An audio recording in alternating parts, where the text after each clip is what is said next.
আসসালামু আলাইকুম কলিজার আপুরা ভাইয়ারা, সবাই কেমন আছেন? আশা করি ভালো আছেন। আলহামদুলিল্লাহ, আমিও আপনাদের দোয়ায় ভালো আছি। তো রোজকার মতো নতুন একটা ভিডিও নিয়ে আপনাদের মাঝে হাজির হয়েছি। আজকে রান্না করেছি বেগুন আলু দিয়ে পাঙ্গাস মাছ, টমেটোর চাটনি ও ডাল। তো সেগুলো আর শেয়ার করা হয়নি, ভিডিও করা হয়েছে কিন্তু দেখানো হয়নি। তো আমি যা বলতে চাইছি, কালকে অনেক কথা আপনাদের মাঝে বলছি বিদেশের ব্যাপারে, বিদেশ যাওয়া নিয়ে। তো আজকে কিছু কথা বলবো আমার জামাইকে নিয়ে। তো কথাগুলো হচ্ছে আর কি, সে এখনো কাজ পায়নি। কাজের সন্ধানে এক শহর থেকে আরেক শহরে গেছে, সেখানে 10 দিনের মতন থাকছে, কিন্তু সেখানেও কাজ পায়নি। দাম্মাম গেছে, দাম্মামের থেকে রিয়াদে আসছিল। 10 দিন থাকার পরও সেখানে কোনো কাজ পায়নি।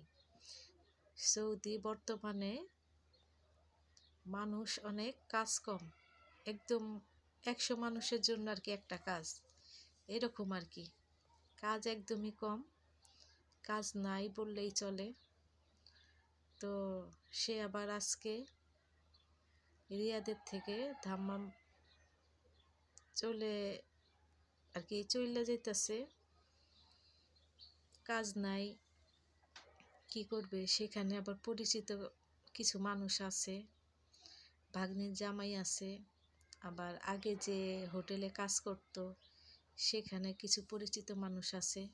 নতুন একটা হোটেলে কথা বলে দিছে ভাগ্নি জামাই, সেখানে কাজ করবে। এখন যাক, আল্লাহ আল্লাহ করে যদি যেতে পারে আর কি।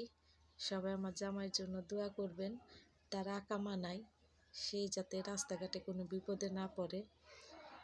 সবাই তার জন্য দোয়া করবেন। আমি আপনাদের বোনের জামাইয়ের জন্য দোয়া করবেন, যাতে সহি সালামতে পৌঁছে যেতে পারে ঠিকঠাক মতন, যাতে যেই কাজটার কথা বলছে কাজটায় জয়েন হতে পারে। সবাই আমার জন্য দোয়া করবেন। আজকে আর ভিডিওটা বড় করব না, মনটা খারাপ। তো এই পর্যন্তই। ভালো লাগলে লাইক কমেন্ট শেয়ার করে দিবেন, পাশে থাকবেন, সাবস্ক্রাইব করে দিবেন।